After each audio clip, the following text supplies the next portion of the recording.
সেলিম ভাই। উপস্থিত আছেন উপজেলা বিএনপির সম্মানিত সভাপতি মোজাম্মেল হক মজু কাকা। উপস্থিত আছেন উপজেলা বিএনপি ও পৌর বিএনপি সকল অঙ্গ সংগঠনের নেতৃবৃন্দ।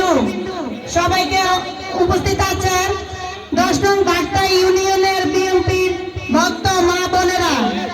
উপস্থিত আছেন 10 নং বাট্টা ইউনিয়নের সম্মানিত সভাপতি সেক্রেটারি সাংগঠনিক এবং বিভিন্ন ওয়ার্ডের সভাপতি সেক্রেটারি সাংগঠনিক এবং উপস্থিত আছেন মহিলা দলের নেতৃবৃন্দ। উপস্থিত আছেন 10 নং বাট্টা ইউনিয়নের বিএনপি ভক্ত আমার মা